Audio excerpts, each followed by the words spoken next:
Oh, ini tidak jangan. Belum.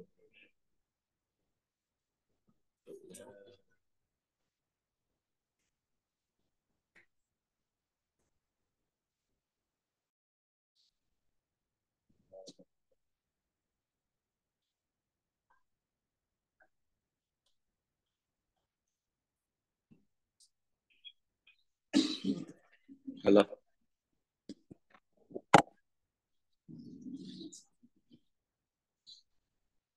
Assalamualaikum warahmatullahi wabarakatuh.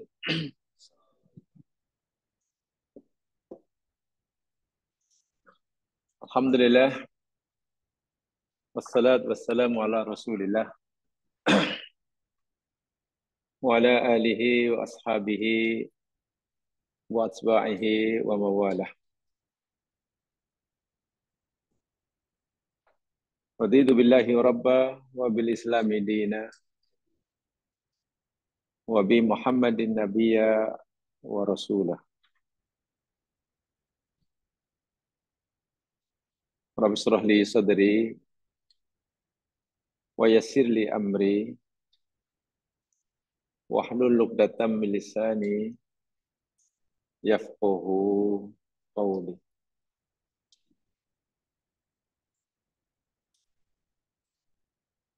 Kita panjatkan kesyukuran kepada Allah Subhanahu wa taala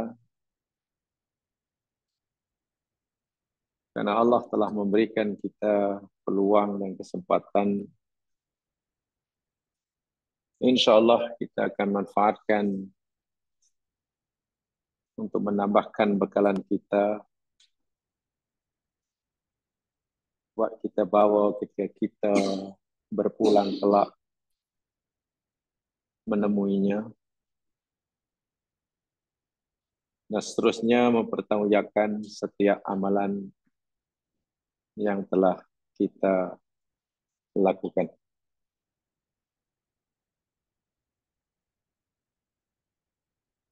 Malam hari ini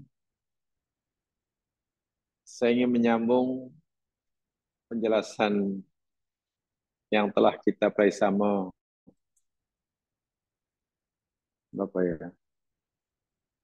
3 bulan yang lalu ya di sini. Nah, 3 bulan lepas. Kan Raya Haji ya?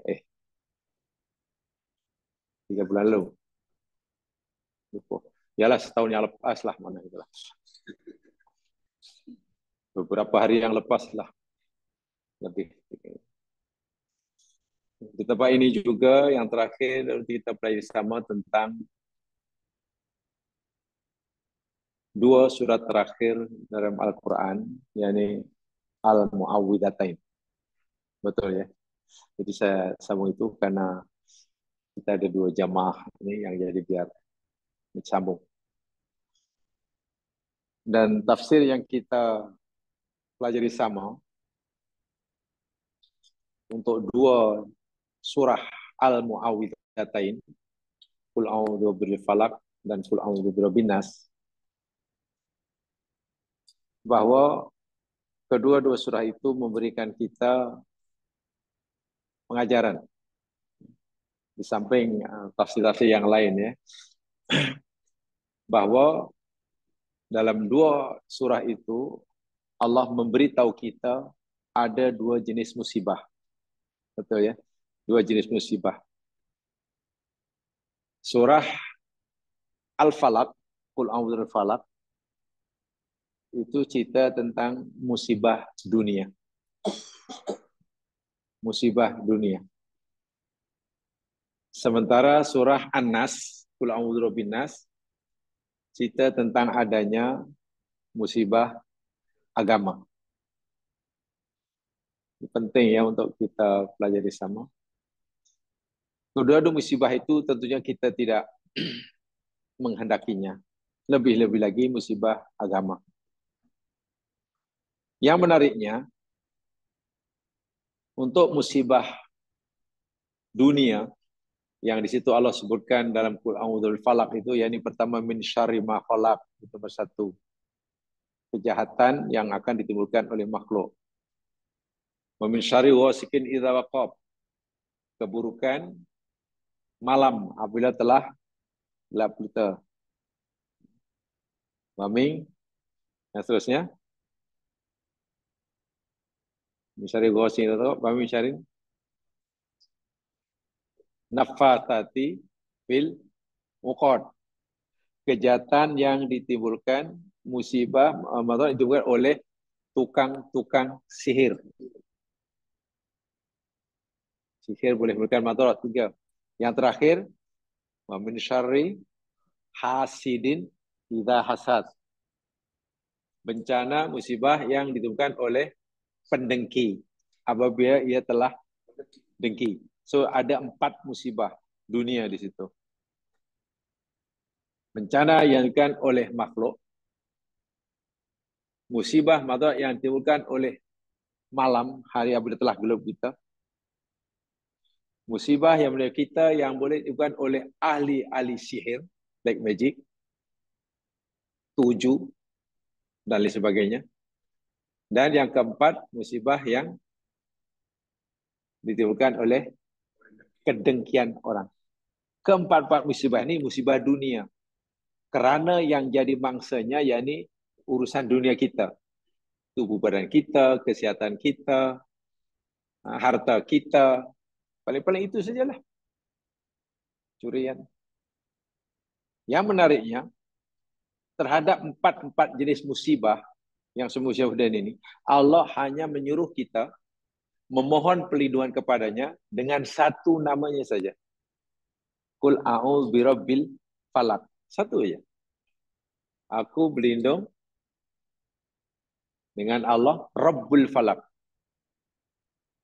Tuhan yang falak, yang punya kuasa untuk membelah. Berbeza dengan surah An-Nas. Dalam surah An-Nas Allah menyebut 1 musibah saja. Qul a'udzu birabbin nas, malikin nas, ilahin nas, min syarril waswasil khannas. Itu saja. Daripada kejahatan setan yang membisikkan dalam hati manusia. Sama ada semaina jinnati, setan jin maupun setan manusia. Gangguan tipu daya iblis dan setan itu yang jadi mangsanya yakni agama kita. Setan tidak minat untuk mengganggu urusan dunia kita.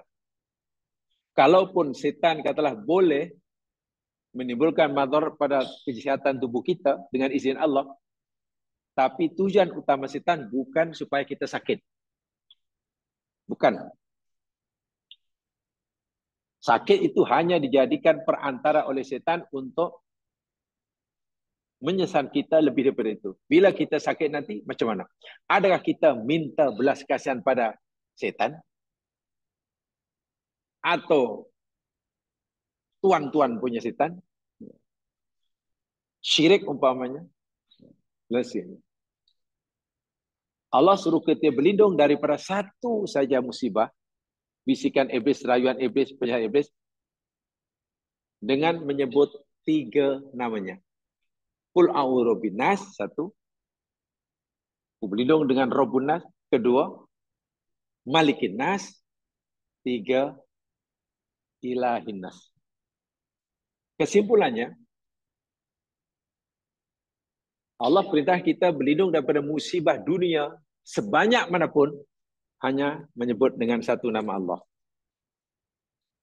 Sementara berlindung daripada musibah agama, walaupun hanya 1, Allah suruh kita berlindung kepadanya dengan menyebut 3 namanya. Apa maknanya? Maknanya yakni Allah beritahu kita bahawa musibah agama lebih berat, lebih dahsyat, lebih besar madaratnya daripada berbanding musibah dunia. Sebab itulah kita mesti lebih takut musibah menimpa kita itu, yakni musibah agama, bukan musibah dunia. Bukan musibah dunia. Ingat, Rasulullah SAW dalam salah satu doanya yang terkenal, Wala taj'al musibatana fi dinina. Itu doa Nabi. Ya Allah, janganlah engkau jadikan musibah yang menimpa kami ini musibah dalam agama kami. Nah, ini yang ingin saya teruskan penjelasan ini. Sebenarnya izinkan saya, Mas Kelan, untuk menyampaikan apa yang dikatakan oleh Ibnul Qayyim Al-Jauziyah. Ibnul Qayyim Al-Jauziyah. Dalam kitabnya Al-Fawaid. Beliau mengarang banyak kitab. Satu di antaranya ini Al-Fawaid. Dalam kitab itu, Ibnu Qayyim Al-Jauziyah berkata begini, idha'atul waqti asyaddu minal mauti. Mensia-siakan waktu, mensia-siakan umur, itu lebih dahsyat daripada kematian.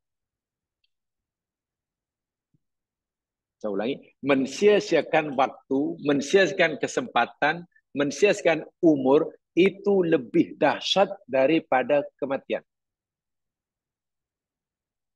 Kematian itu kan dahsyat, kan menakutkan kan? Menakutkan kematian. Dan orang pasti akan merasa, ya sedih bila berlaku kematian. Tapi kata Ibnu Qayyim, ada yang lebih dahsyat daripada kematian. Ada yang lebih menakutkan daripada kematian di sini. Apa dia? Mensia-siakan umur atau waktu. Mensia-siakan atau menyia-nyiakan? Sia, betul. Mensia-siakan. Tuh, betul, tuh. Sia, ya.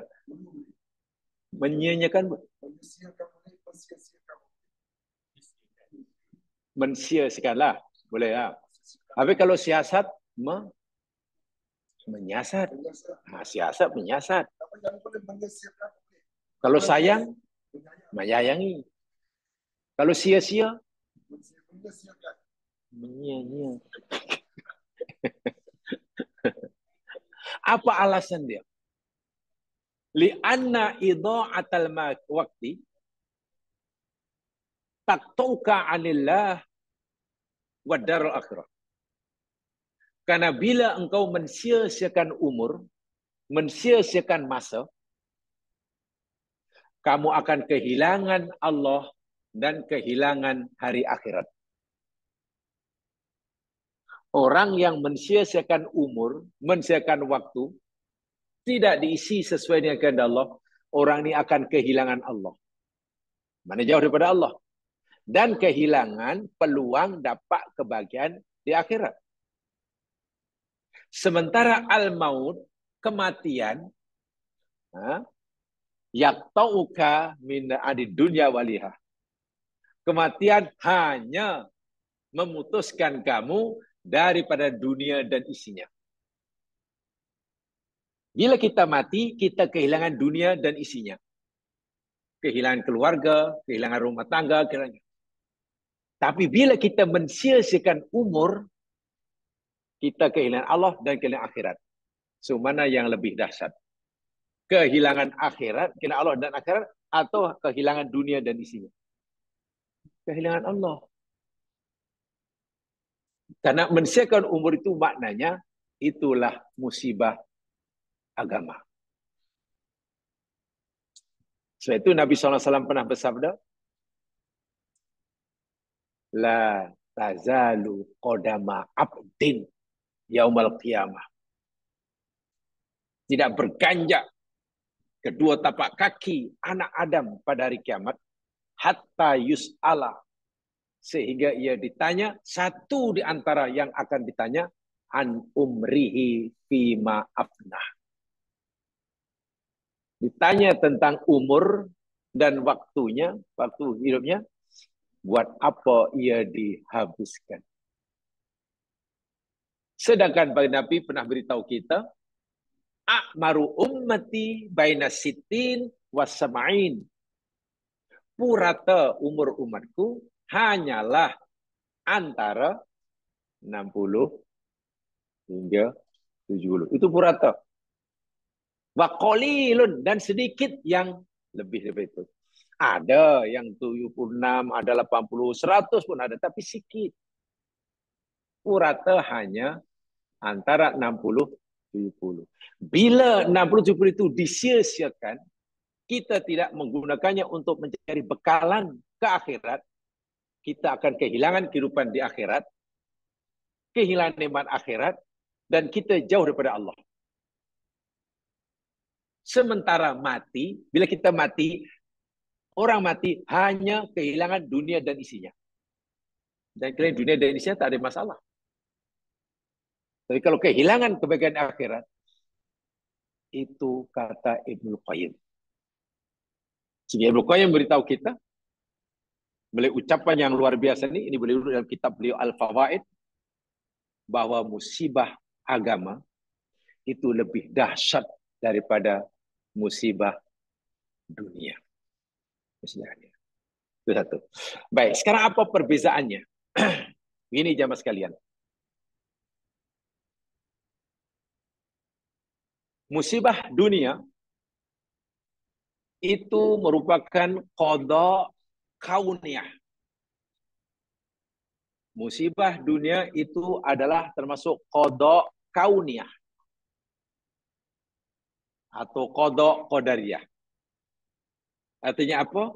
Musibah dunia yakni satu qada ketetapan Allah yang pasti akan berlaku. Kita tidak diberi pilihan. Karena ia qada kauniyah. Berlaku 100% atas kehendak Allah. Kita suka ke tak suka ke, musibah dunia itu suatu yang pasti. Mana dalilnya? Coba jangan melihat dalam surah Al-Baqarah ayat 155. Surah Al-Baqarah ayat 155.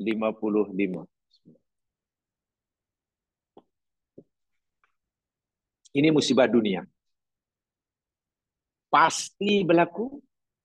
Kita suka ke tak suka ke. Mengelak ke tak mengelak, pasti. Ini contoh musibah dunia. Merupakan qada kauniyah. Qadariyah. Berlaku 100% atas masyiatullah. Yang kita diajar dalam ilmu akidah tauhid, masya'akana wa ma lam yasha' lam yakun.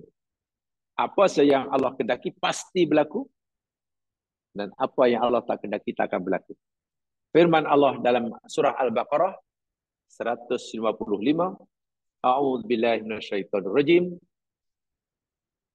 وَلَنَبْلُوَنَّكُمْ بِشَيْءٍ مِنَ الْخَوْفِ وَالْجُوعِ وَنَقْصٍ مِنَ الْأَمْوَالِ وَالْأَنفُسِ وَالثَّمَرَاتِ وَبَشِّرِ الصَّابِرِينَ.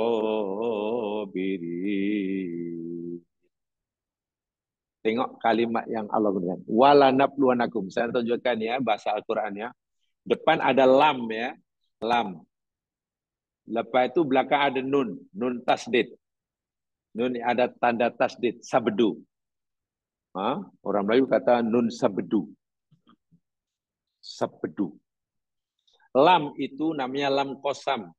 Maknanya demi. Demi. Nun yang ada tasdid itu maknanya sungguh. Jadi terjemahnya wow dan lam nun itu demi sesungguhnya. Itu nun depan, walanab lakum lepas lam itu ada nun, itu kami. Mana kami? Root wordnya ba lam waw. Ba lam waw tu bala ya belu, maknanya menguji. Menimpakan bala, ujian. Bala ya belu. Bala, la-nya panjang ya. Bala, itu menguji. Kalau ba-nya yang panjang, bala, makna lain. Bala, menguji. Kalau bala, maknanya BAK. Ya. Kalau bala, BAK. Kalau bala, menguji. Tahu BAK? BAK. Buang air kecil mah. Alah. Kalau BAB, buang air besar. Ini dibak. Jadi bahala itu bak. Bahala ya bulu. Menjadi baulun. Aku tak faham macam mana boleh kuih baulu tu. Kuih baulu tu mana kuih kencing. Dan sungguh pasti, kata Allah, kami akan menimpakan bala. Bahasa Melayu bala, bahasa Arab bala. Bahasa Arab bala, bahasa Melayu bala. Kepada kamu. Bisyai'in dengan sedikit saja. Bukan banyak sangat.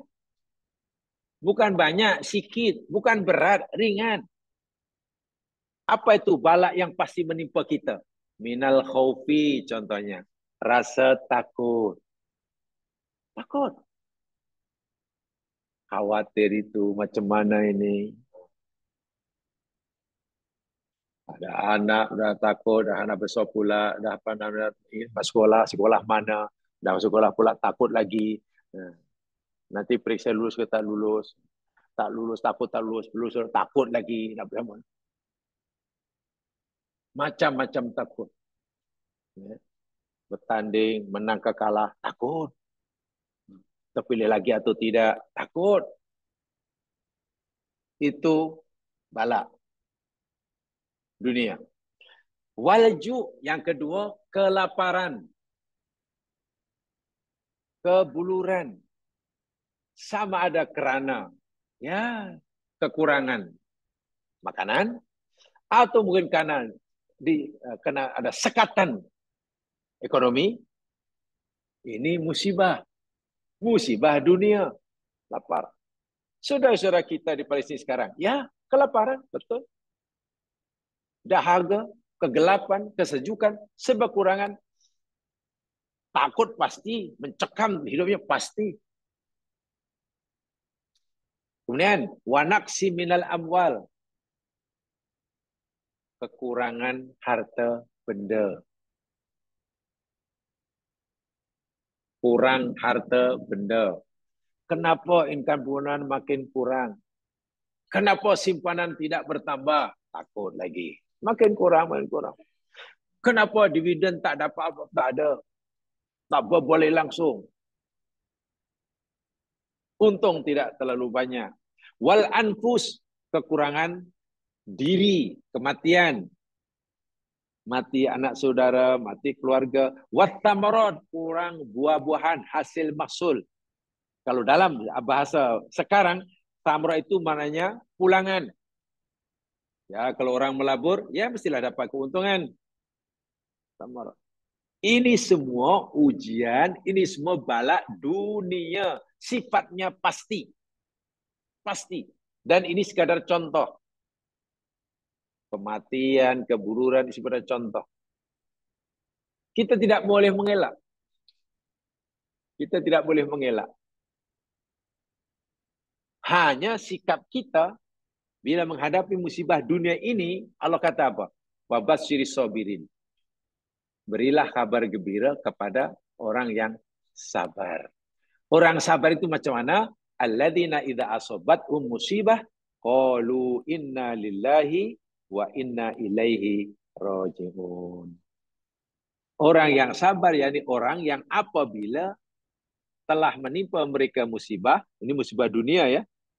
Mereka berkata, sesungguhnya kami semua milik Allah dan sesungguhnya kami orang-orang yang kembali kepadanya. Ini makna orang sabar. Sabar itu maknanya begini jamaah sekalian ya. Orang yang sabar yakni orang yang bermentaliti istirja. Itu bahasa saya. Orang yang sabar, orang yang bermentaliti istirja. Istirja itu yakni ucapan innalillah wa inna ilaihi raji'un. Katakanlah, kita kehilangan sesuatu, kita yakinkan diri kita bahwa yang hilang dari tangan kita itu milik dia. Itulah. Bahkan apa yang kita dapat itu pun pemberian dia. Saya selalu mengatakan, orang yang bermentaliti istirja itu yakni orang yang tidak pernah merasa memiliki apa-apa. Orang yang bermentaliti istirja yakni orang yang tidak pernah merasa memiliki apa-apa. Karena jangankan yang ada di tangannya itu dia menjadi miliknya, dirinya pun milik dia. Sebab itu Rasul sallallahu alaihi wasallam selalu saya ingatkan, sebutkan, bila mendengar ada sahabat yang meninggal dan Nabi sempat takziah, salah satu ucapan takziah Nabi kepada ahli keluarga, inna lillahi ma akhadha. Wahai puan, kalau yang ditinggal meninggal suami lah. Wahai tuan, kalau yang meninggal itu istri lah. Puan jangan sedih. Karena puan tidak kehilangan siapa-siapa. Allah telah mengambil apa yang dia miliki. Inna lillahi ma'akhoda, itu mana Allah telah mengambil apa yang dia miliki. Katalah yang meninggal itu adalah pasangan kita. Kita tidak kehilangan siapa-siapa sebenarnya. Karena yang Allah ambil itu milik Allah, bukan milik kita. Orang akan merasa kehilangan karena apa? Karena selama ini dia merasa memiliki. Salah dia. Jadi kalau kita tidak mau sakit, tidak mau sedih, tidak mau kecewa karena kehilangan sesuatu, jangan pernah merasa memiliki. Itu namanya mentaliti istirja. Sebab itu, kalau kita nak melatih diri, ucapan innalillah ini sebenarnya bukan hanya ketika kita kehilangan sesuatu. Ketika dapat sesuatu pun kita kata innalillah. Tapi mungkin menyalahi adat kebiasaan ya. Cucu lahir, cucu yang kedua, tengok ni, kemudian semua datanglah. Menantu melahirkan anak dia ni semuanya lah dia. Bisa ada kita yang lain pula gelak-gelak, kita datang pula inna lillahi wa inna ilaihi raji'un. Ya habisan yang belum belajar pasti mengamuk lah. Apa nak doakan mati cucu? Tak, kita menyedarkan diri kita bahawa baby yang baru lahir ni Allah yang punya. Itulah maksudnya. Bukan kita yang punya. Kita yakinkan diri kita bahawa itu milik Allah. Lalu Allah serap kita untuk kita jaga sebagai amanah. Bila kita yakin itu suatu saat, bila Allah mengambil tanpa ada notis, kita tidak merasa kehilangan. Itu yang dimaksudkan istirja tu. Nah, itulah orang sabar. Jadi orang sabar, orang yang bermentaliti istirja. Ini cara menghadapi musibah dunia. Orang yang menghadapi musibah dunia dengan mentaliti istirja dapat pahala. Tuh. Ya. Dapat pahala.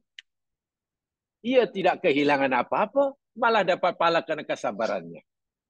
Ini contoh musibah dunia yang ianya pasti. Pasti. Adapun musibah agama, jemaah sekalian. Musibah agama ini tidak bersifat pasti. Karena apa? Musibah agama itu Allah serahkan kepada kita. Kita diberi pilihan oleh Allah. Di tangan kita. Kitalah yang memilih. Sama ada kita memilih untuk ditimpa musibah agama atau tidak. Kalau musibah dunia, kita tak ada pilihan. Manalah kita pernah ditanya oleh Allah, "Baik hambaku, aku teruskan malakal maut nak jumpa kamu, nak bagi tawar pada kamu. Agak-agak kamu pilih macam mana? Anak kamu ni nak mati sekarang ke minggu depan?" Mana ada tawaran macam tu? Tak ada. Karena itu 100% kehendak Allah. Kita tidak diberi hak untuk campur tangan, tidak punya untuk pilihan. Berbeza dengan musibah agama. Musibah agama di tangan kita. Memilih tertiba musibah agama. Ya sila. B memilih tidak mau terima musibah agama. Ya sila. 100% dengan kita. Mana dalilnya? Mari kita lihat. Lihat surah Al-Kahfi. Ayat yang ke-30. Al-Kahfi ayat 30.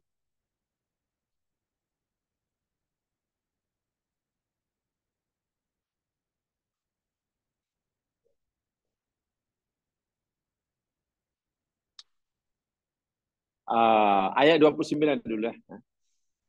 Ayat 29-nya itu. Al-Kahfi 29.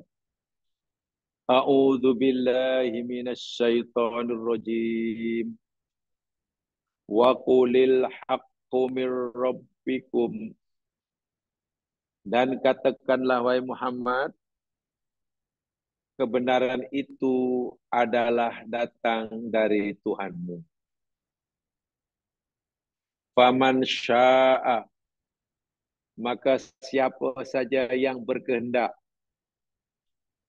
fal yu'min, hendaklah ia beriman. Masya Allah. Waman syaa, dan siapa yang berkehendak, fal yakfur, maka hendaklah ia kufur. Tengok. Kebenaran itu datang daripada Allah. Quran itu datang daripada Allah. Ya. Semua kebenaran daripada Allah dibawa oleh nabinya. Lalu Allah beri kita pilihan. Wahai manusia, ini nabiku. Aku utus kepada kamu untuk membawa risalahku. Ini Quran firmanku. Aku suruh nabiku untuk menjelaskannya kepada kamu. Semua isi firmanku ini benar adanya. Semua yang disampaikan oleh nabiku ini benar adanya. Sekarang terpulang pada kamu manusia. Siapa di antara kamu yang memilih untuk beriman? Sila. Siapa di antara kamu yang mau kufur? Sila. Tengok. Sebaliknya jika orang itu memilih untuk kufur, menolak kebenaran, itulah musibah agama. Musibah agama itu satu hanya dalam hal ini menolak kebenaran. Allah suruh buat, tapi kita meninggalkannya. Wahal kita ada pilihan untuk melakukannya. Allah larang kita melakukan suatu perbuatan. Ini laranganku, Allah kata. Lalu Allah serahkan pada kita. Sekarang terpulang pada kamu. Mau tinggal laranganku, silakan. Mau langgar laranganku, silakan. Jika kita memilih untuk melanggar larangan Allah, sedangkan kita ada pilihan untuk meninggalkannya, maknanya telah menimpa kita musibah agama. Dosa. Orang yang tertimpa musibah agama, berdosa. Pasti berdosa. Bila tidak mohon ampun, tempatnya di neraka. Allah suruh kita buat sesuatu. Ini perintahku, buat ya. Ini arahanku, lakukan ya. Lalu Allah kata, tapi walaupun terpulang pada kamu. Bila kamu nak buat apa yang aku suruh, ya aku bagi kamu pahala. Tapi bila kamu meninggalkan apa yang aku suruh, aku nak bagi kamu siksa. Sekarang terpulang pada kamu. Tiba-tiba orang itu memilih untuk meninggalkan suruhan Allah. Walhal ia ada pilihan untuk melakukannya. Ketika orang memilih untuk meninggalkan perintah Allah, walhal ia ada pilihan untuk melakukannya, tertimpalah musibah agama. Dan pasti dosa. Pasti dosa. Sementara musibah dunia yang menimpa kita, belum tentu kita dosa. Bahkan mungkin dapat pahala. Orang yang tertimpa musibah dunia, jalan ke surga lagi laju, lagi lebar. Tapi orang yang tertimpa musibah agama, jalan ke neraka lebar. Jalan ke surga tidak ada. Itu sebabnya kenapa musibah agama lebih dahsyat daripada musibah. Baik, sekarang saya berikan contoh. Musibah agama dan musibah dunia itu bertembung depan kita. Mana yang nak dipilih? Kalau orang lebih takutkan musibah dunia, ingin mengelak, akhirnya tertimpa musibah agama. Agamanya terjual. Tapi bila ia tidak mau kehilangan, tidak mau agamanya terjejas, ya, ia terpaksalah menghadapi musibah dunia itu. Perlu bersabar saja. Kalau menghadapi musibah dunia, perlu bersabar. Perlu bersabar. Tapi kalau orang tertimpa musibah dunia, contoh perintah sepatutnya dibuat tapi ditinggal, contoh larangan yang sebenarnya ditinggal tapi dilakukan, tidak boleh bersabar. Tak apalah, saya sabarlah. Iyalah, memanglah saya berdosa. Saya memang dosa. Saya ni suka menipu, tapi sabarlah sebab Allah dah takdirkan jadi penipu. Mana jadi penipu sabar? Istighfar. Istighfar. Baik, saya nak beri satu contohnya mas sekalian. Coba jamaah lihat ayat ini.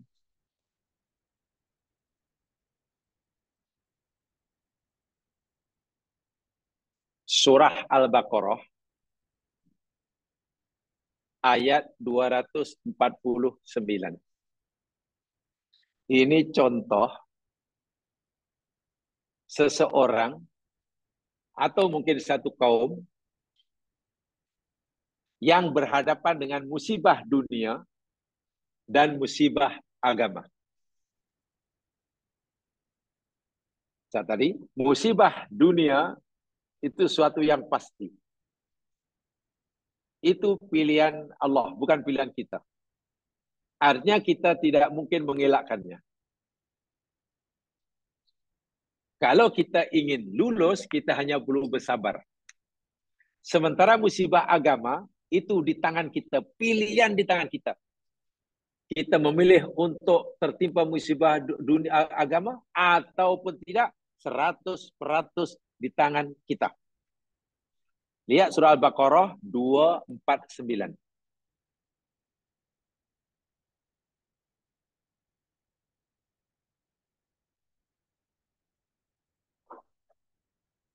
A'udzu billahi minasyaitonir rajim. Ini ceritanya, ini cerita pada zaman Nabi Daud. Ya. Pada zaman Nabi Daud. Kisahnya begini. Pada zaman Nabi Daud, Bani Israel, kaum Nabi Daud ini Bani Israel. Ya. Ia kaum yang tertindas atau ditindas. Sentiasa menjadi mangsa penindasan kaum dan bangsa lain. Yakni bangsa lain yang menindas Bani Israel waktu itu punya pandangan perang yang sangat gagah perkasa. Namanya Jalut. Jalut ini pemimpin satu kaum yang kuat, suka menindas, menzalimi bangsa lain, dan yang dimangsa kezaliman Jalut, yakni kaum Bani Israel. Kaum Bani Israel tidak mampu nak melawan kekuatan Jalut ini. Tidak mampu. Lalu mereka memohon kepada Nabi Daud alaihissalam. Baik Daud, tolonglah lantik di antara panglima perang bagi kami. Kalaulah kami ini punya panglima perang gagah perasa, kami bolehlah maju ke medan perang melawan Jalut. Itu ceritanya. Lalu Nabi Daud alaihissalam mendapatkan wahyu daripada Allah bahwasanya panglima yang layak menjadi orang yang layak jadi panglima perang kaum Bani Israel waktu melawan Jalut namanya Talut. Namanya Talut. Alasan yang Allah berikan kenapa Allah memilih Talut, pertama, Talut ini yakni mempunyai bastotan fil jismi. Mempunyai tubuh badan yang kuat, yang sasa, yang perkasa. Ya, panglima perang pada zaman dulu, badan kena besar-besar. Kalau tubuh badannya melidi, nak panglima perang apa ke benda? Peperang pada zaman dulu bukan duduk di office, di depan. Ya. Face to face. Macam tengok dahulu pernah peluk tu. Tengok jendal siapa yang mengganah mereka tu. Yang paling apa ni? Norman Swakov kamu. Wuih, badannya aja bulldozer. Kenapa besar? Satu. Yang keduanya, ia mempunyai kedekatan dengan Allah Subhanahu Wa Taala. Maknanya orang yang sangat takor pada Allah. Apa tanda yang ia ini punya makom yang dekat dengan Allah? Tolutlah yang dia menemukan semula tabut. Tabut itu peti. Yang dalam peti itu ada simpanan Taurat dan juga peninggalan Nabi Musa yang selama ini hilang entah kemana. Rupa-rupanya tahmiluhul malaikah. Dibawa di bahasa Quran dibawa, ya kita kata disembunyikanlah oleh malaikat. Jadi sekian lama kaum Israel waktu itu kehilangan Taurat dan juga peninggalan Nabi Musa dibawa oleh malaikat. Dengan izin Allah, malaikat disuruh menyerahkan tabut yang ada Taurat dan peninggalan Nabi Musa ini kepada orang yang dipilih oleh Allah yang layak, namanya Tolut. Jadi pertama tu badannya hebat, keduanya hubungan dengan Allah hebat. Sayangnya Tolut ini orang miskin. Bani Israel tidak mau menerima Tolut sebagai panglima perang mereka. Alasannya satu, miskin. Macam mana dia nak memimpin kami? Lam yuta sa'ata minal. Dia orang miskin. Jadi bagi Bani Israel waktu itu, ukuran kelayakan seseorang jadi panglima, jadi ketua itu mesti kaya.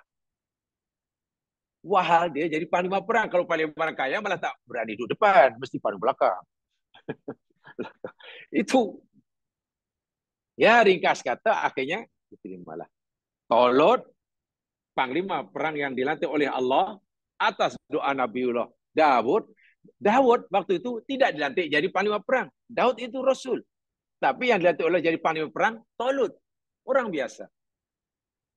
Membawalah Bani Israel tentera perang menghadapi Jalut. Kan ada cerita apa kalau Jalut dan apa namanya? David and Goliath. David Daud. Yang Tolut Paul.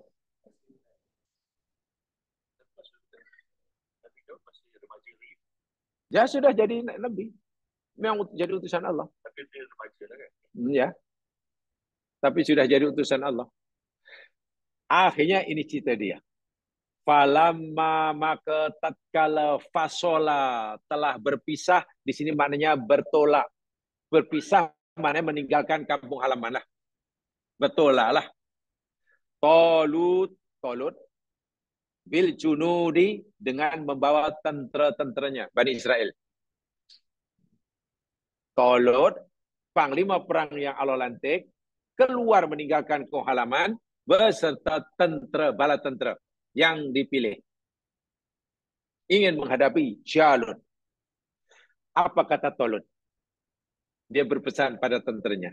Qala, berkatalah Tolut. Wahai kawan-kawan tentera-tentera sekalian, innallaha sunya Allah mubatalikum. Dalam bahasa Arab yang mubtali namanya isim fa'il. Isim fa'il itu membawa makna apa? Memberi maksud kejadian yang kejadian masa depan yang pasti berlaku. Itu isim fa'il. Jadi kalau Allah berfirman innal mubtalikum, sunya Allah pasti akan menguji kamu, macam itulah.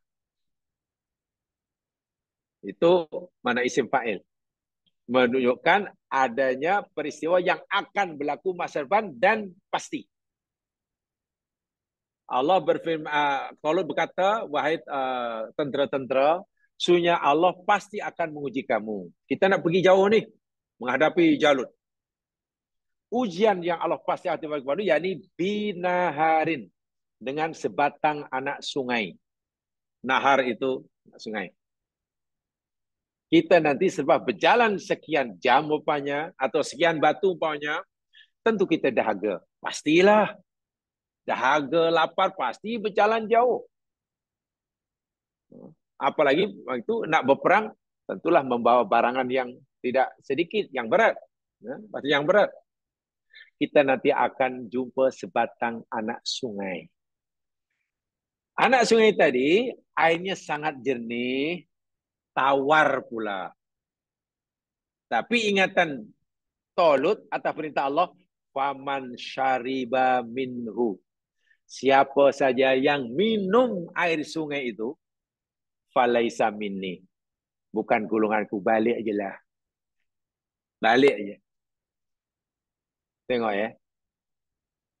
Penat, letih, dahaga, haus, dah macam nak putus tekak, jumpa mata air sungai, tawar, jernih, tapi tak boleh.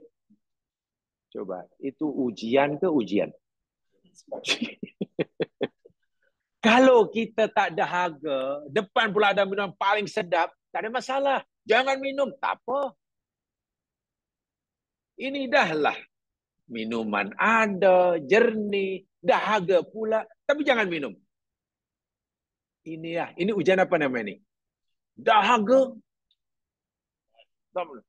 Dahaga apa? Musibah dunia. Musibah dunia. Tapi bila Allah kata, jangan minum. Siapa yang minum, bukan golongan aku. Jangan minum. Ini ujian apa nih? Kalau jangan minum nih. Nah, Okey, orang boleh tak mengelak ataupun mengelak daripada dahaga bila berjalan jauh? Boleh. Boleh orang mengelak daripada tidak dahaga bila berjalan jauh pada tempat matahari? Tak boleh kan? Tak boleh mengelak. Tak mengelak. Mengelak daripada tidak merasa dahaga. Berjalan jauh, lama, panas. Nah, itulah namanya qada kauniyah. Haus dahaga itu suatu yang pasti. You orang alim ke, you bodoh ke, kuat ibadah ke, layar ke, wala yasjud ke, ya pasti dahaga lah. Berjalan lama, jauh, panas, pastilah. Jadi, dahaga itu musibah dunia. Sifatnya pasti. Tak ada pilihan. Tak ada pilihan. Tapi bila Allah kata, jangan minum. Siapa yang minum? Bukan golongan aku. Mana dosa lah. Nah, ini ujian agama ni. Ujian agama. Dan mereka diberi pilihan. Nak minum, silakan. Tapi berdosa. Kalau kamu tak nak minum, ya kamu dapat pahala. Tapi kamu dahaga. Kalau kamu ingin selamat agama kamu, karena kamu patuh pada perintah larangan aku kata Allah, tidak melanggar, ya kamu kena dahaga lah. Kamu kena dahaga. Tapi kalau kamu takut dahaga, tak mau tertimpa musibah dunia, kamu minum aja lah. Tapi kamu dosa. Tengok. Inilah beratnya. Jika katalah, minta maaf, jika katalah orang itu tak mau minum, karena tahu itu larangan Allah dan dosa, dan dengan sebab ia tak minum, katalah mati. Agaknya apa nasibnya? Dengan sebab ia tak mau minum, sangat dahaga, karena tahu bila minum berdosa, yang menyebabkan kematiannya. Macam nasibnya. Husnul khotimah. Iya. Karena dia terselamat daripada ujian, musibah agama. Tak jadi masalah. Mati-matilah masuk surga. Sebaliknya kalau dia minum, akhirnya tak jadi matilah. Hilang dah. Oh, cergas semula. Boleh melompat-lompat lagi. Lepas minum dan segar. Segar, bugar istilahnya. Melompat-lompat, kemudian qalu. Di mana tempatnya? Su'ul khotimah. Inilah ujian. Bila kita pasti sering dihadapkan seperti ini. Nanti ada ayat yang lain. Akhirnya apa yang berlaku?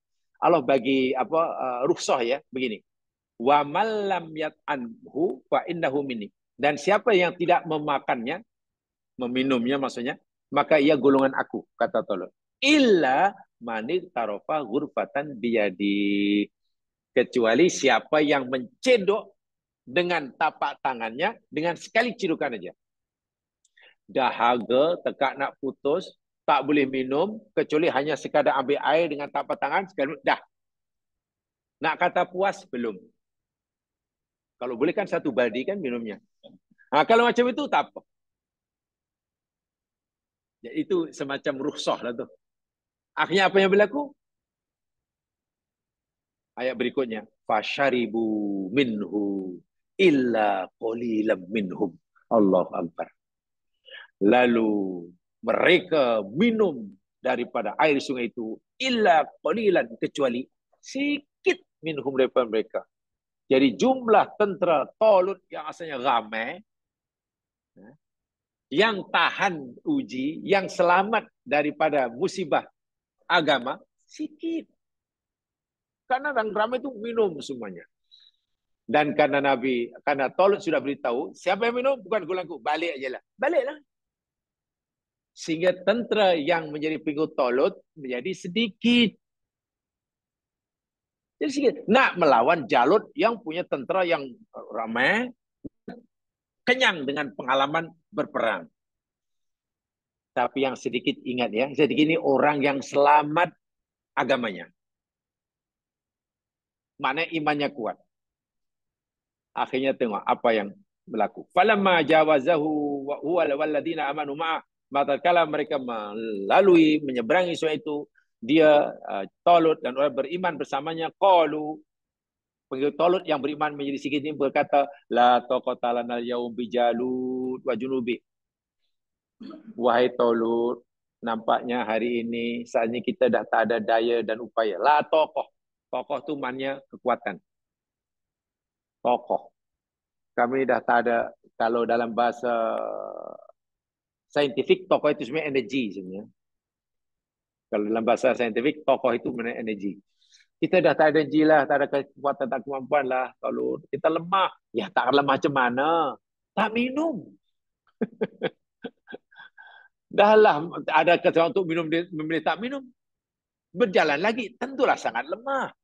Nampaknya kita tak ada tokoh lah, wahai Talut, menghadapi Jalut nantinya.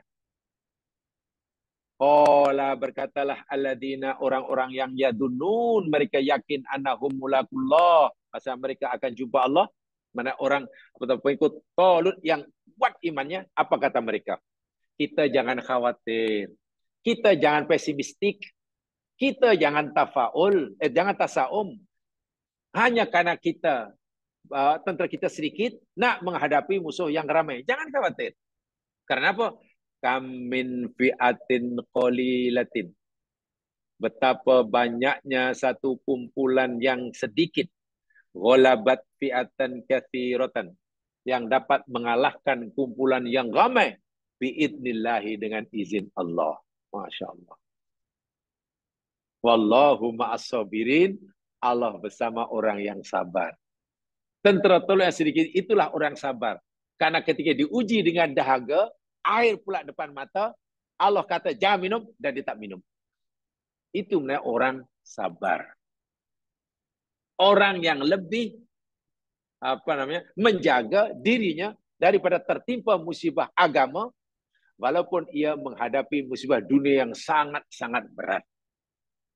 Akhirnya Talut, walaupun dengan pengikut yang sedikit, dapat mengalahkan Jalut dengan jumlah askar yang berkali-kali ganda. Pertolongan Allah rupanya berpihak pada mereka yang menyelamatkan dirinya pada ujian atau musibah agama. Ini berlaku nih pada zaman Nabi Daud. Tidak mudah ya. Kita jangan melihat peristiwanya atau bentuknya ala dahaga jumpa air kecil aja. Cobalah rasa dahaga yang betul-betul dahaga, ada minuman tapi tak boleh minum. Curi-curi tu bukan orang. Curi tu. Curi-curi.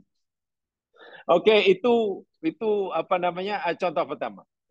Contoh yang kedua jemaah sekalian, baik. Ini mudah difahami. Saya yakin semua sudah tahu, tapi dalam konteks ujian musibah dunia dan musibah agama mungkin kita belum nampak. Lihat surah Al-A'raf ayat 163. Ayat ini popular, saya yakin semua sudah tahu. Tapi kali ini kita coba lihat dari aspek tajuk kita ini. Ujian dunia, musibah dunia, dan misi agama. Al-A'raf 163.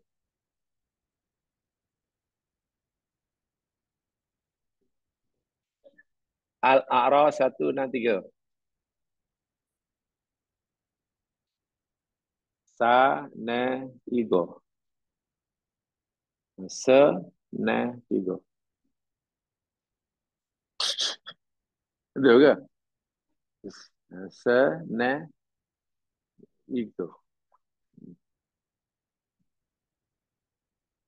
Al-A'raf. Was'alhum 'anil qaryah. Wahai Muhammad,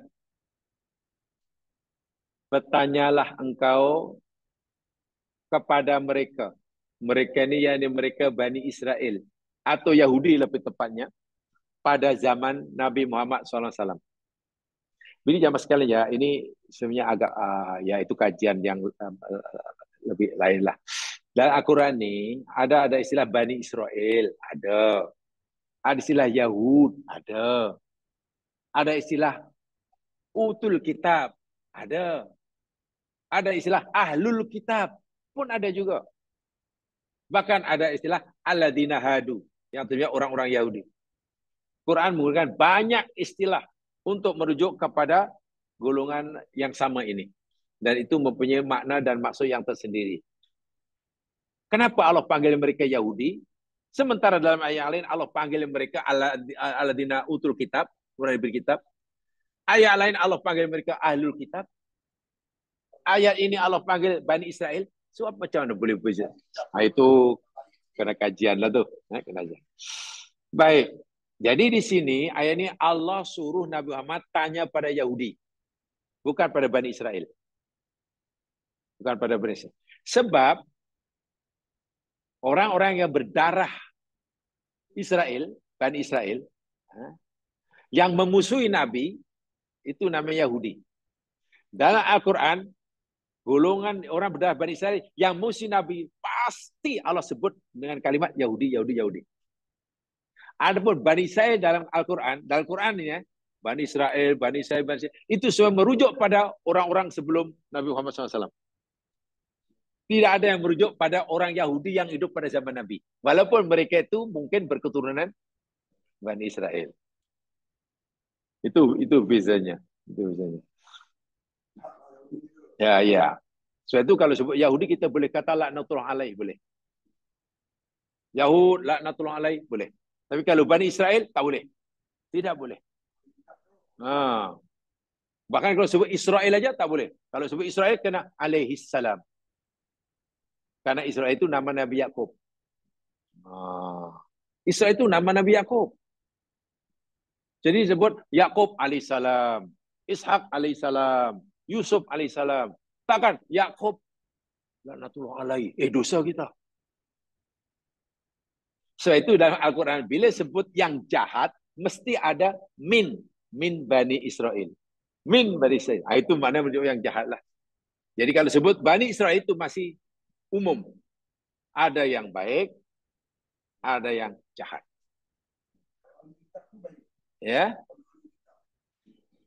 Tidak juga. Sebab Alkitab pun Allah nyatakan ada di antara kitab mereka yang menukar kitab.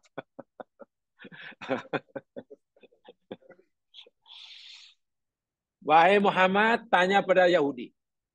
Tuh yang ada di sekeliling kamu di Madinah ini.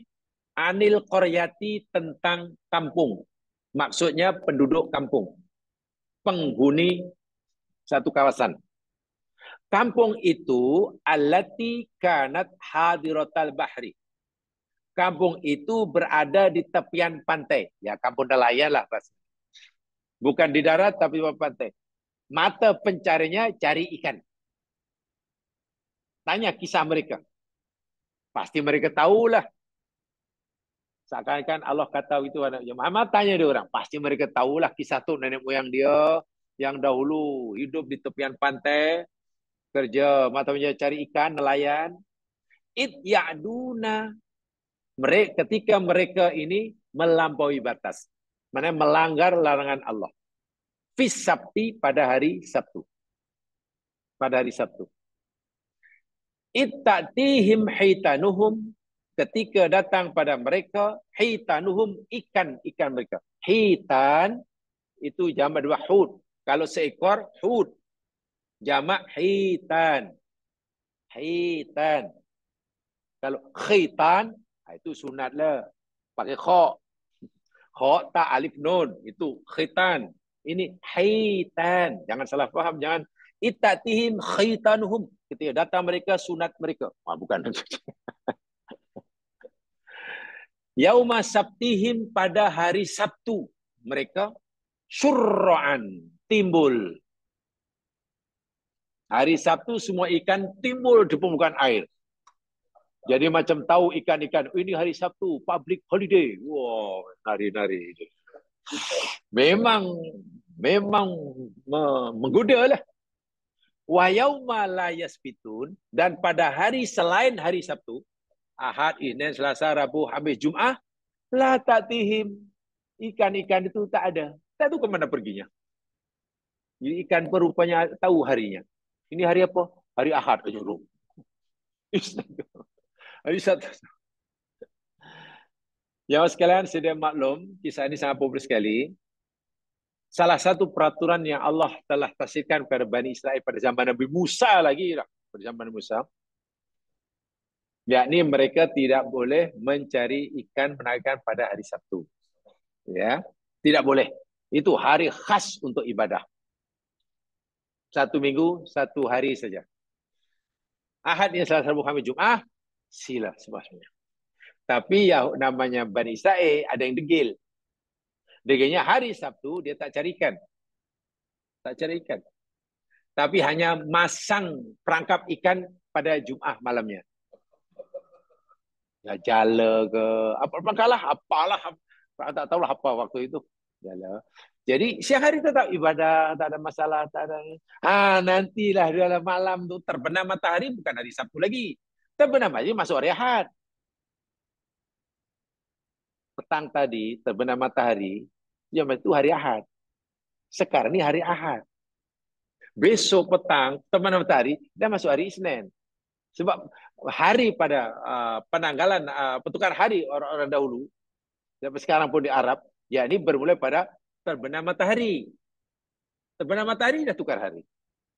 Sebab itu kalau penyimpan mau besar raja-raja umumkan bawa tarikh jangan besok malam itu mesti tarawih lah tu. Kalau umumkan satu sawah jatuh, malam itu takbir lah tu. Ya karena sudah dah masuk. Kalau orang putih ni degil, tunggu detik 12 malam. Tunggu lah bila nak Isnin. Bila nak Isnin. Bila baru nak Isnin. Pelik. Itu menyusahkan sebenarnya tu. Jadi hari Jumaat pasang jala. Itulah. Kemudian Sabtu, ya biasa ibadah. Nanti bila dah masuk hari Ahad, tangkaplah ikan. Banyak ikan. Nabi Musa tegur. Itu tak boleh. Itu namanya sudah kait. Kait itu mana buat tipu daya. Buat tipu daya. Diingatkan tak mau, diingatkan tak sedar 3 kali ingat, teruslah Allah hukum. Pada zaman Musa, tukar jadi beruk. Kan begitu, itu zaman Nabi Musa. Jadi beruk itu selesai itu kisah dahulu tu. Kemudian pernah berlaku ya mas sekalian. Ada hujan yang besar. Ingat ya, mata pencarian mereka itu cari ikan. Di hari yang bukan hari Sabtu. Mula-mula patuh tak ada masalah. Tapi Allah nak uji mereka. Walaupun hari Sabtu tak boleh cari ikan. Allah uji mereka. Allah kerahkan dan akan semua jenis ikan. Mulai pada ikan yang paling besar namanya ikan paus. Hingga ikan yang paling kecil namanya apa saja yang paling kecil? Bila yang paling kecil lagi tu. Keluar tu. Ya nak main cucu bilis lah. Senang aja. Yang kecil tu cucu bilis.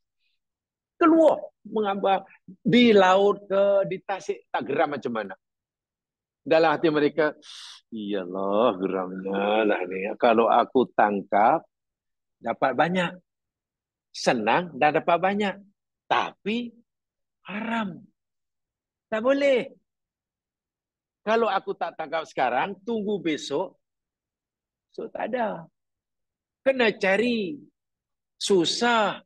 Dahlah susah. Mungkin dapat pun sikit. Tapi halal. Ini mas sekalian. Dia perlu ikan. Untuk dimakan. Untuk mata pencaharian mungkin dijual dan sebagainya. Ikan pula banyak depan mata. Untuk mendapatkannya senang lina mungkin sampai pejam mata pun dapat.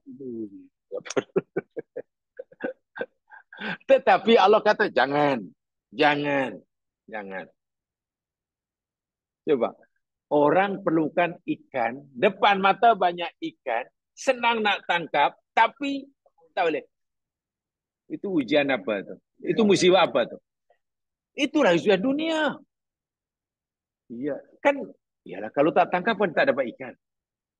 Tapi Allah kata, jangan tangkap. Itu apa tu? Jangan. Kalau kamu tangkap, dosa. Itu agama. Dan itu pilihan mereka. Mereka boleh melanggar. Mereka boleh patuh. Tapi Allah beritahu, kalau kamu tangkap juga, neraka. Kalau kamu menahan diri untuk tidak menangkap, surga.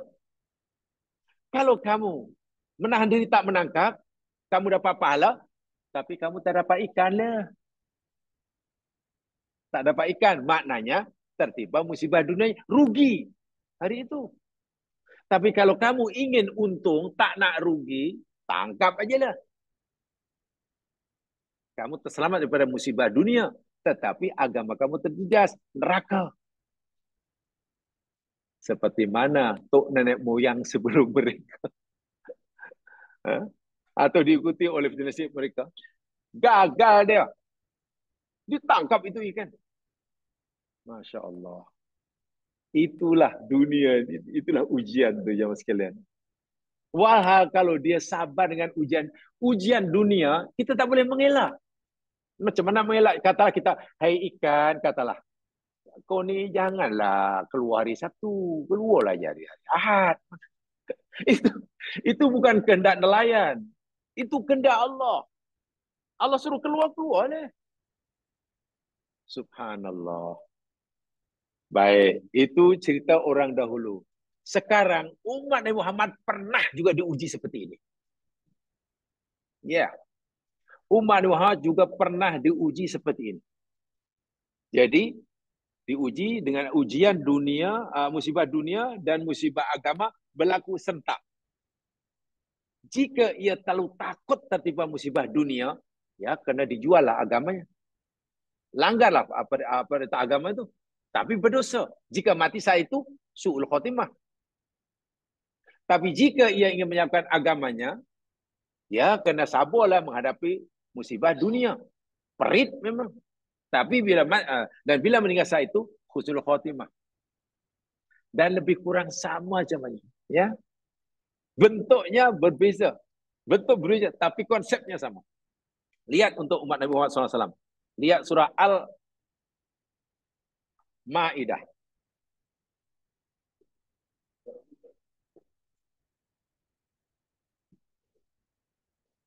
Al-Ma'idah ayat 94.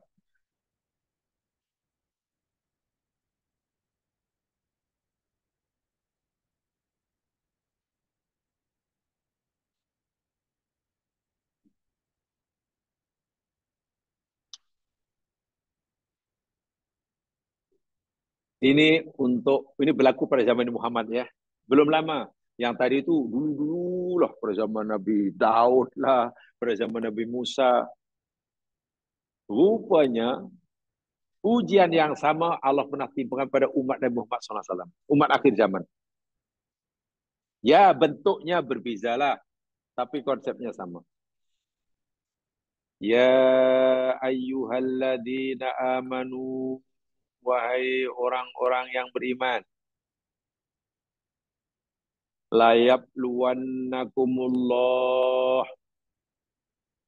sung'a. Macam di atas tadi, layab luwannakum. Ada nun, ada lam, ada nun tasdid. Sungguh pasti. Sungguh pasti akan menguji kamu Allahu oleh Allah. Sungguh pasti Allah akan menimpakan bala kepada kamu orang beriman. Bala musibah itu bisyai'in dengan sesuatu minas soidi daripada buruan. Soid itu buruan. Ingat, kalau orang-orang Bani Israel pada zaman Nabi Musa, salah satu mata pencariannya untuk mendapatkan bekalan daging, itu dengan nelayan, tangkap ikan di laut. Pada zaman Nabi Muhammad SAW, kebanyakan umat Nabi Muhammad SAW, untuk mendapatkan bekalan daging, salah satu dana di samping beternak, yakni berburu. So, berburu itu adalah salah satu cara umat Nabi Muhammad pada masa itu untuk mereka mendapatkan bekalan daging. Yang beternak ada. Tapi kalau beternak kan biaya kan. Berburu free. Free. Free, tangkap lah. Ya hanya baru bersaing dengan harimau itu ya lah. Jadi berburu itu biasa, dan bahkan di dalam surah Al-Maidah juga Allah izinkan mereka memelihara binatang yang terlatih untuk berburu, anjing. Sehingga bahasa Al-Quran mukallabin. Mukallabin itu dari perkataan kalbun. Kalbun itu maknanya anjing.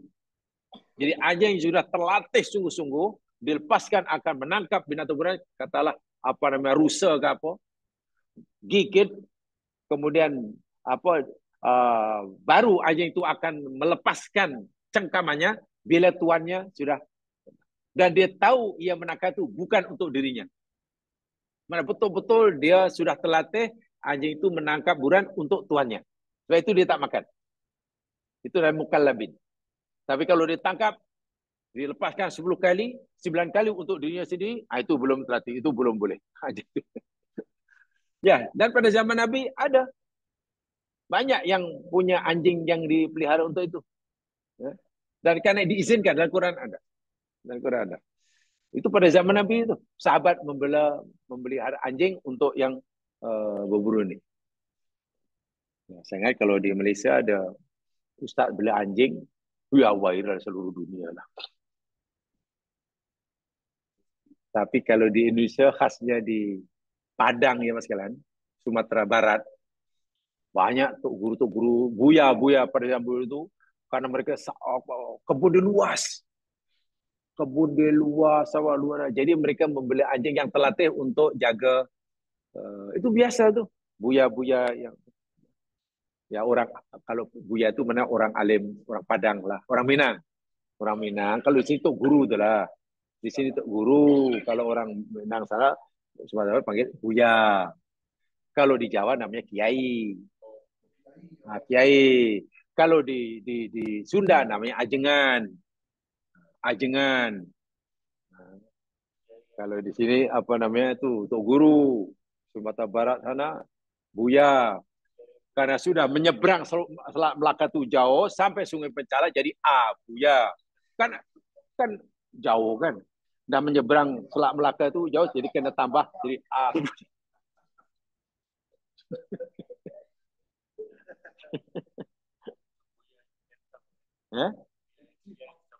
ya? Ya, orang alim. Orang alim. Dan biasanya orang alim yang dipanggil orang yang dipanggil itu ya ini berdarah Minang. Yang darah Jawa tak ada. Kalau darah Jawa dipanggil kiai. Kalau berdarah Sunda atau Betawi panggil ajengan. Ajengan. Itu tuh guru lah. Sini panggil tuh guru.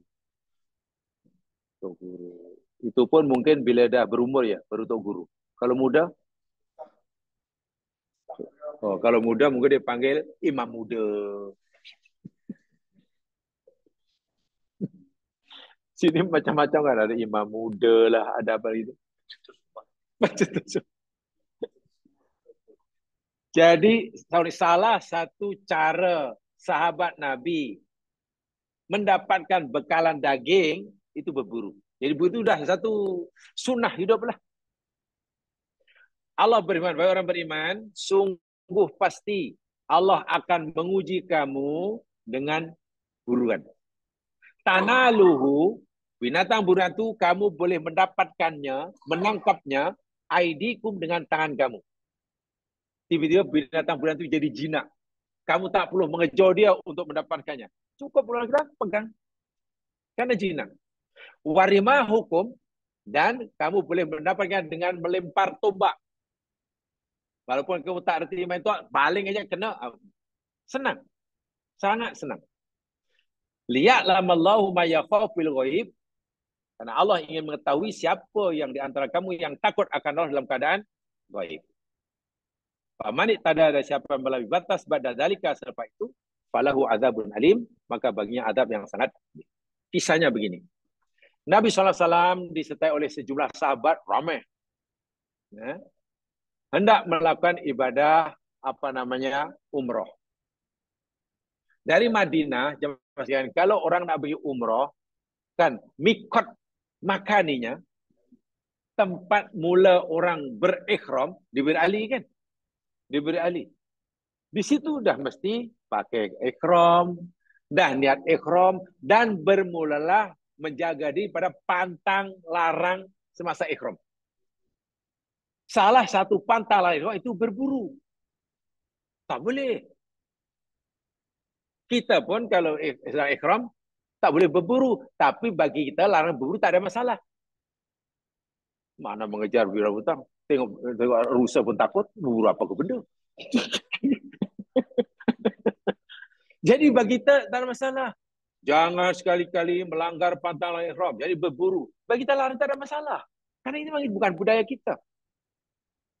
Daripada Bir Ali sampailah ke Tanah Haram, hinggalah Tawaf ini. Berapa jauh ya? Berapa? Dari Bir Ali ke Makkah tu berapa jauh? Ni jalan kaki. Nabi masa tu mana drive apa ke benda? Drive unta. Berapa ya? 3 hari ada. Dan jalannya bukan highway. Masih celah-celah. Bayangkan maknanya, Masya Allah, jamaah sekalian. Masa ikhram lama. Bila lama, mana banyak kali berhenti. Betul? Berhentinya biasanya yakni siang. Setiap malam akan berjalan sejuk. Dan masa beritulah mereka kena masak. Kan?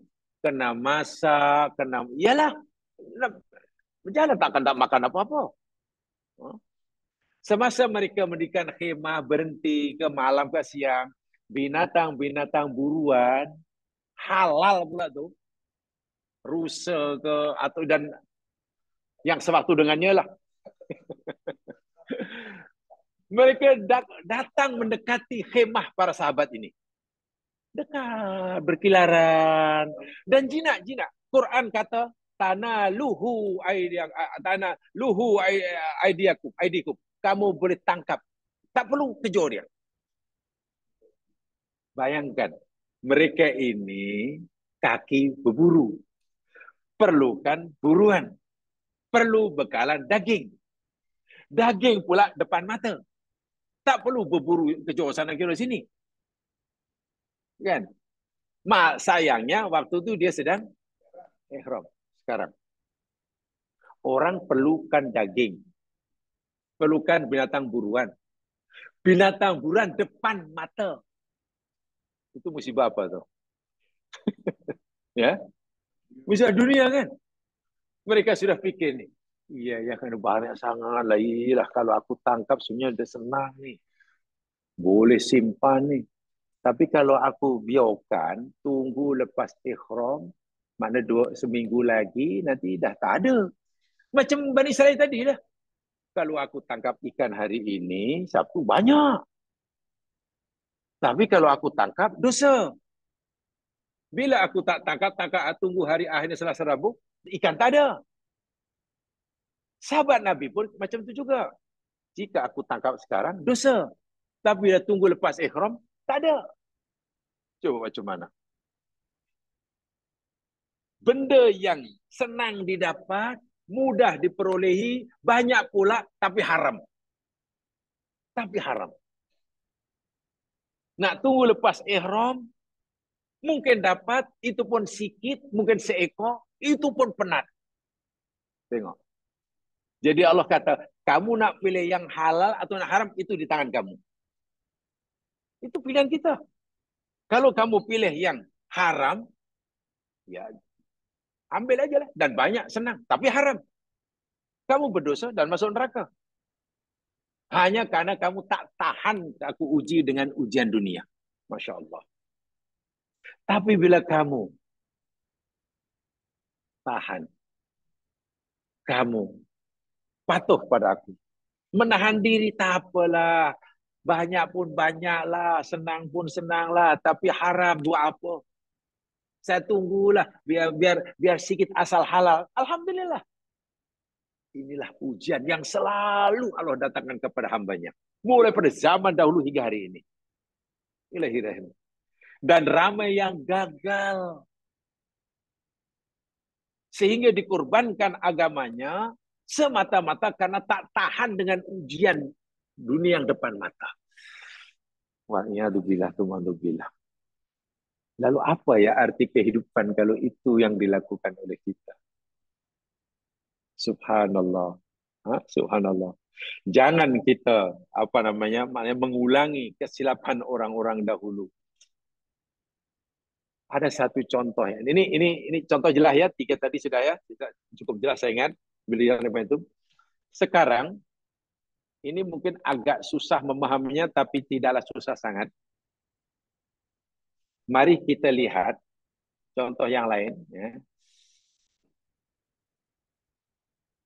Surah Al-Anbiya. Coba. Lihat surah Al-Anbiya.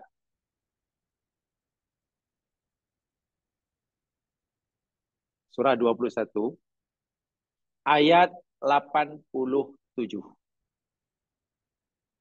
Ini pun semua kita sudah tahu. Tapi yang saya sampaikan yakni daripada ini aspek ujian ini.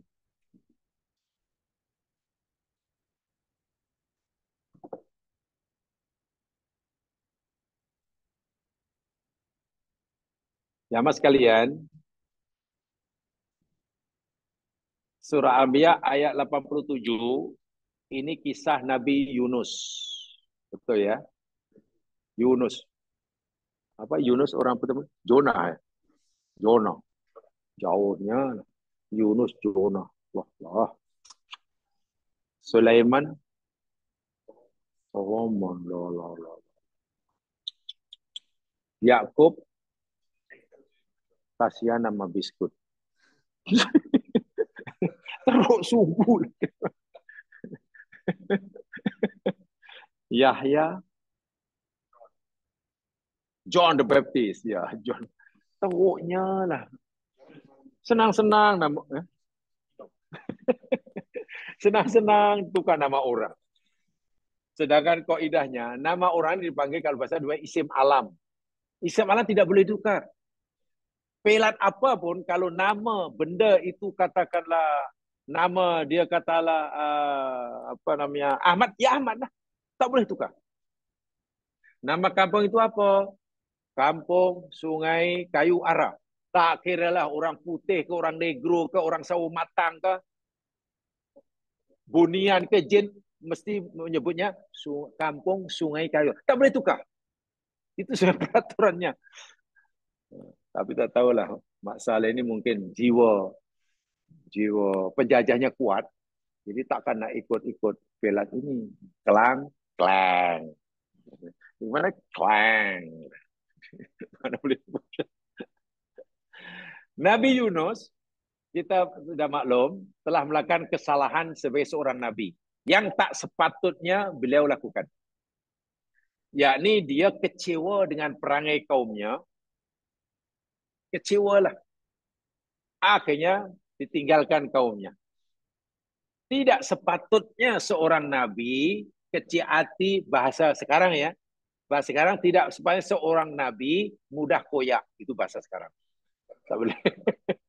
Tak mudah. Lalu ditinggalkan kaum mana? Boleh. Dan itu dikatakan dalam ayat lain. Dan Nabi itu kesalahan. Kesalahan kedua, lebih berat. Nabi Nuh fikir meninggalkan kaumnya itu Allah tak kisah. Wah, itu kesilapan kedua. Alah, tak apa. Allah tak akan marah. Seakan-akan.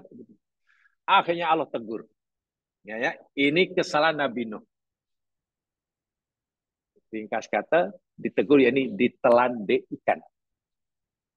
Pertanyaan saya, Yunus ditelan di ikan, ikan telan dia, itu musibah yang menimpa Nabi Yunus ini, musibah agama atau musibah dunia? Ditelan di ikan.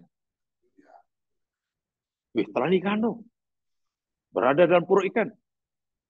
Musibah dunia, musibah agama. Hah? Dunia atau agama? Ditelan di ikan. Ya kita telan ikan kah, ditelan ular kah? Tertelan ikan. Musibah dunia kan? Musibah dunia. Nyawa pun nyawa-nyawa ikan kan? Dan Nabi Yunus tidak boleh mengelakkan itu. Allah yang menentukan. Allah yang menentukan. Musibah dunia yang menimpa Nabi Yunus sangat dahsyat. Allah perintahkan ikan untuk menelannya. Ya, kita tak perlu bayangkanlah macam mana rasanya dalam perut ikan itu. Jangan tahulah. Ya. Nak teriak pula, tak ada orang dengar. Pasal ikan tu, ya berenang kan. Nak tidak kena buka mulut, takut nanti lendir pun ikan masuk mulut. Kan susah, tak tahulah. Nak tumbuk-tumbukkan kiri, takut ikan geli, lagilah nanti. Susah. Ya mungkin dirasa macam dalam washing machine gambarnya. Apa yang dilakukan oleh Nabi Yunus dalam ingat ya, ditelan dari ikan itu musibah dunia. Okay. Sekarang Nabi Yunus berada dalam perut ikan. Apa yang dikatakan? Ini dia. La ilaha illa anta subhanaka inni kuntu minaz zalimin. La ilaha illa anta. Tiada Tuhan yang berhak disembah ya Allah melainkan Engkau. Subhanaka. Maha suci Engkau ya Allah. Inni kuntu minaz zalimin. Sesungguhnya aku termasuk orang yang zalim. Pertanyaan saya. Dalam ayat ini ada tak maksud atau arti kefahaman yang menunjukkan Nabi Nuh ini minta dikeluarkan perut ikan dalam ayat ini? Ada tak? Boleh kita fahami bahawa Nabi Yunus mohon pada Allah agar Allah keluarkan dia dari perut ikan dalam ayat la ilaha illa anta subhanaka inni kuntu minadz zalimin. Ada tak? Tak ada kan? Tidak ada. Mana dia? Tapi kalau pertanyaan, adakah Nabi Yunus ingin keluar perut ikan? Kalau ada agak-agak ada keinginan tidak? Ada. Kalau ada keinginan, kenapa dia tidak minta? Ingat ya, ditelan di ikan itu musibah dunia, betul? Sekarang kenapa Nabi Yunus kata tiada Tuhan melainkan Engkau ya Allah, Maha suci Engkau ya Allah, aku zalim ya Allah. Apa makna ucapan Nabi Yunus ini? Kalau itu, apa yang lebih diminta oleh Nabi Yunus? Keampunan, betul. Dia mengakui dosanya. Ia berada per ikan itu karena asbabnya dia buat dosa. Dan dia mengaku dosa, Maha suci Engkau ya Allah, aku zalim ya Allah, Maha suci Engkau ya Allah. Yang diinginkan oleh Nabi yakni terampun dosa. Karena Nabi Nuh telah tertimpa musibah agama, kan meninggalkan kaumnya. Maknanya berdosa. Pertanyaan saya, bila orang berdosa dan tidak mendapat pengampunan bagi dosanya, tidak mendapatkan pengampunan bagi dosanya, itu musibah agama atau musibah dunia? Musibah agama, tempatnya neraka. Jadi Nabi Yunus lebih takut dosanya tadi ampunkan daripada mati dalam perut. Tengok tuh. Ini luar biasa ini. Itu Nabi Yunus ya. Kalau Pak Yunus lain. Kalau Pak Yunus, ya Allah, yang keluarga ya Allah tak tahan. Kau tak ampun pun tak apalah. Asal hidup. Masya Allah. Dia fikir selamat itu sesuatu segala-galanya. Bukan, ya mas sekalian. Mati dalam perut ikan jika Allah kendaki dan dosa telah terampun, husnul khotimah. Ya. Sebaliknya kalau Allah ikan itu keluarkan sekalipun dari perutnya, tapi dosa masih belum terampun karena ada lembik, kelaparan lalu mati. Su'ul khotimah. Sebab itu Ibnu Qayyim kata, orang yang tertimpa musibah dunia itu kecil. Paling-paling hanya kehilangan dunia dan isinya.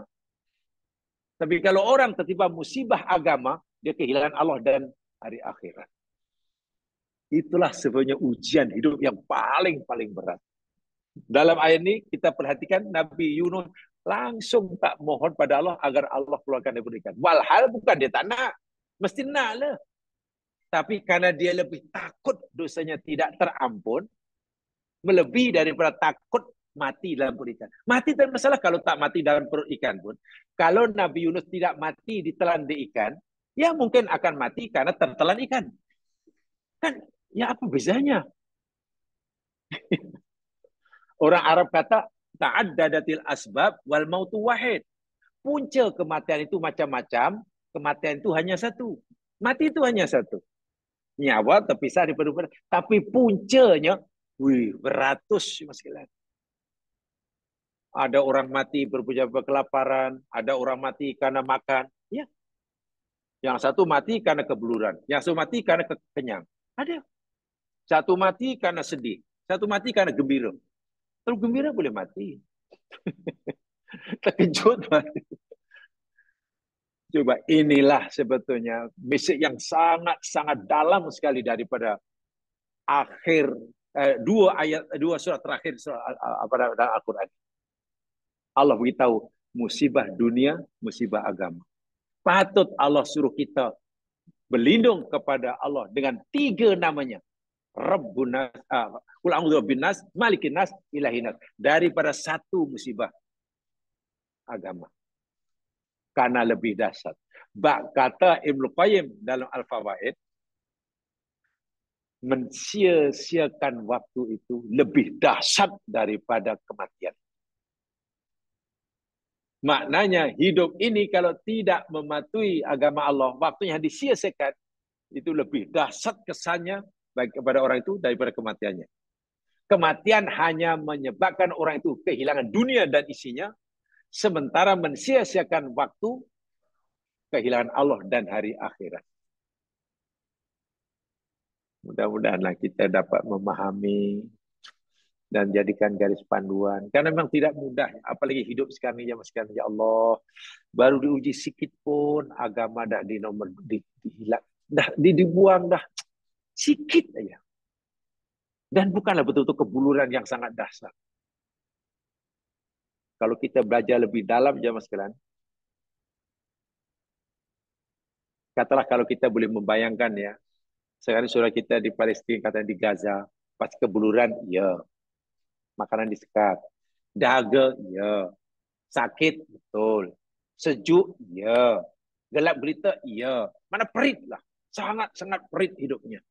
Susah. Tapi jika mereka masih tetap punya keyakinan bahwa Allah itu berpihak kepadanya, bahwa dia masih tetap husnudzon kepada Allah, tetap husnudzon, tidak menyalahkan Allah, tidak menuduh Allah tak adil. Ya Allah, aku ni pengikut agamamu, kenapa? Katalah tidak, tetap husnudzon. Dan katalah dia mati karena kebuluran, matinya husnul khotimah.